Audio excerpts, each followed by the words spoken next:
In Illinois, there's a chicken infected with a mysterious virus that goes unnoticed by the workers, so it still ends up being used to make nuggets. The infected food is sent to the local elementary school and Shelley soon takes a bite. Meanwhile, aspiring novelist Clint has left New York and returned to his childhood home in Illinois. He's been working hard on a novel, but when he shows his mom, she doesn't think it's good.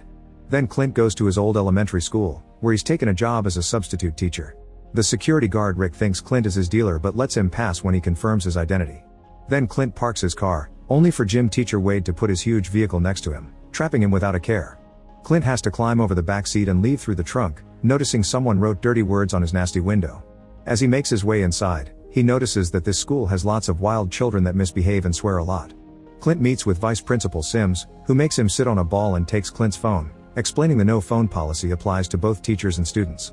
Next, Clint stops at the teacher's lounge, where he notices all the other educators are weird and awkward, so he has trouble communicating with them. Thankfully, he finds Lucy, a childhood friend who also became a teacher. They're very happy to see each other again and start chatting and laughing, which makes Wade jealous because Lucy is his girlfriend. When Clint tells them his novel is about a man who buys a possessed boat, Wade immediately points out it sounds like a ripoff of Stephen King. At that moment, each teacher goes to their corresponding classrooms. In Clint's, Patriot and Dink are making fun of Shelley because her face has a bunch of blisters, consequence of the nuggets. She doesn't react, she just stares ahead looking sick. Clint sends everyone back to their seats and writes his name on the board, only for Patriot to start mocking him. Patriot also reveals he still has his phone, and when Clint tries to take it, Patriot threatens to accuse Clint of doing naughty things to him. Realizing that Patriot was the one who wrote on his car, Clint decides to ignore him for now and makes Calvin read his novel draft to the class. While everyone is distracted, Patriot goes back to mocking Shelley. However, when he pulls her pigtail, he rips it off together with some skin. A furious Shelley jumps on Patriot and bites his face, so Clint has to come closer to break the fight. Shelley immediately scratches him and runs away, then Clint takes Patriot to the nurse's office. Meanwhile, outside, Rick finally gets in contact with his dealer and hides in his van to eat some mushrooms.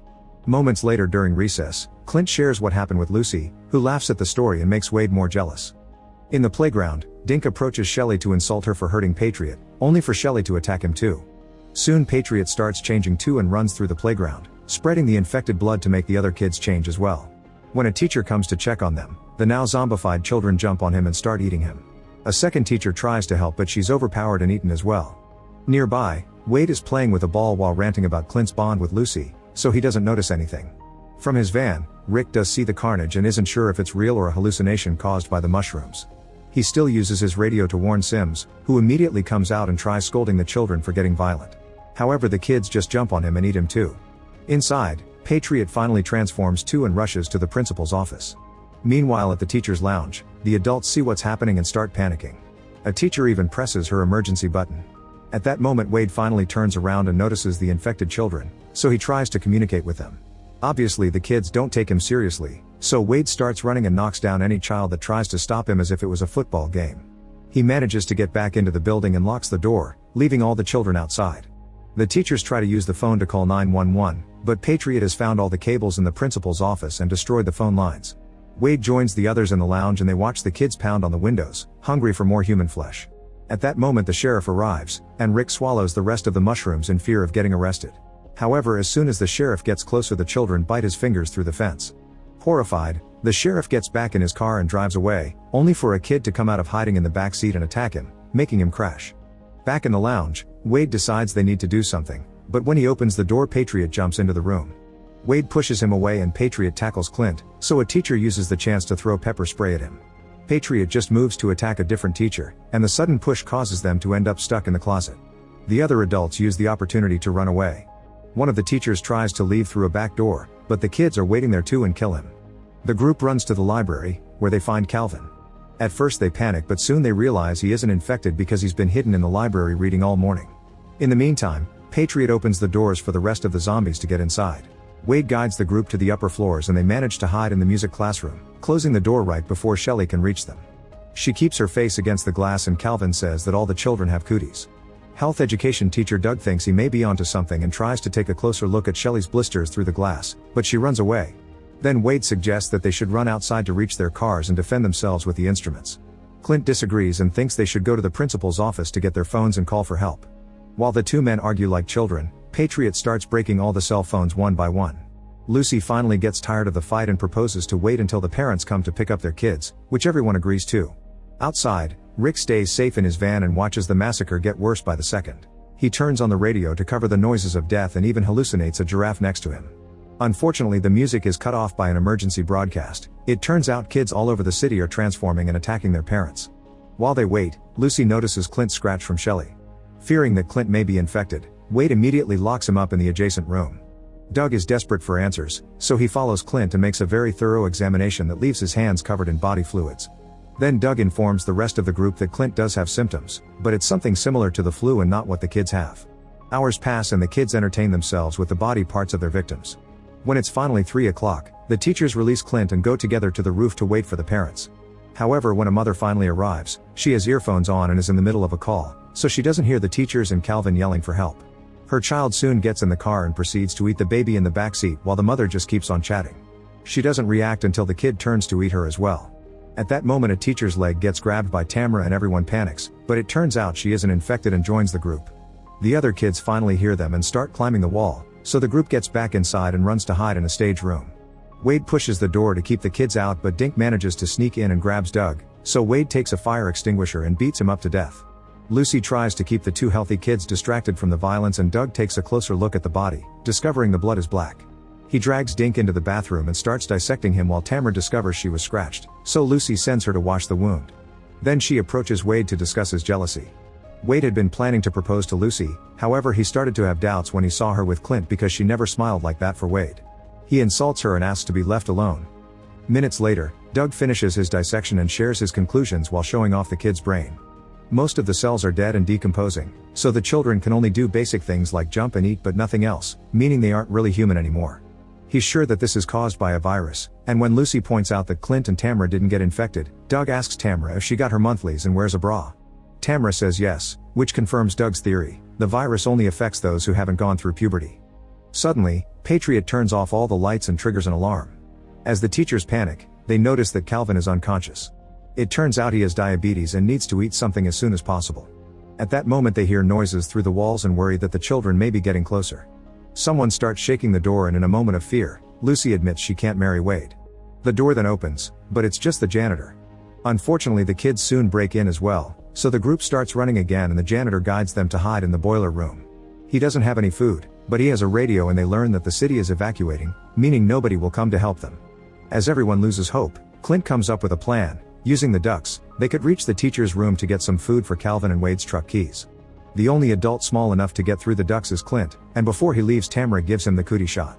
He takes the janitor's walkie-talkie with him, and as he moves, he keeps getting messages from Wade insulting him. This childish behavior causes the usually nice Lucy to snap and she angrily shouts at everyone, saying she wants to achieve something before dying.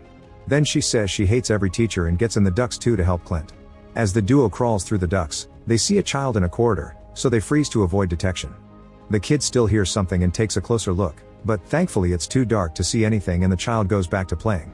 Eventually they make it to the lounge and Clint tries using the vending machine, but it won't take his dollar. Lucy finds Wade's keys and gets back in the ducks to quickly reach the principal's office. She tries getting a good phone but they're all broken, so she returns to the ducks without noticing that Patriot saw her. At that moment the kid from the corridor enters the lounge and Clint hides behind the vending machine. Unfortunately, the machine suddenly decides to work and makes noise, causing the child to start screaming. Patriot hears this and starts making his way to the lounge, but thankfully Clint manages to finally push his dollar in and get a snack from the machine before jumping back into the ducks. Lucy and Clint crawl as fast as possible, but soon Patriot starts following them along with more kids, so Clint throws the snack into the boiling room before taking a new path. The duo makes it to a different room and immediately moves some furniture to block the ducks so the children can't follow them. Then they look around and find the body of another teacher behind her desk. Suddenly they hear the kids moving away and realize they're going to the lounge, so they warn the group through the walkie-talkie. The teachers immediately throw a bunch of things into the ducts to create a barricade, then they strap the lid to keep it closed. One of the teachers still panics, so Doug has to slap him. Back to Clint, he comforts Lucy when she finally has a breakdown. Then he makes a confession. He came back to Illinois to see her and he already knew she worked at school, he only pretended to be surprised to see her. He had been teaching first grade in New York for 2 years and became depressed because he couldn't start a career as a writer since teaching doesn't give them much free time. They laugh at the absurdity of the situation and suddenly kiss, but break it off when they remember Wade. At that moment Clint gets an idea and starts searching the room for the medicine they use to keep kids calm.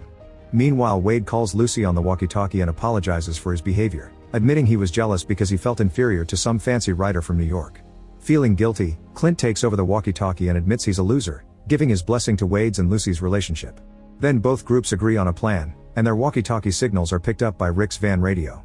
Lucy and Clint open the door enough to throw the medicine at the kids, who immediately take it. Meanwhile, Wade offers an empowering speech and the group uses any object they can find around to put together some rough weapons and protection. Once the kids have fallen asleep, both groups come out and reunite in a hallway. As they make their way through the dark with a few flashlights, some awake kids try to get them, but they bring them down by shooting baseballs at them.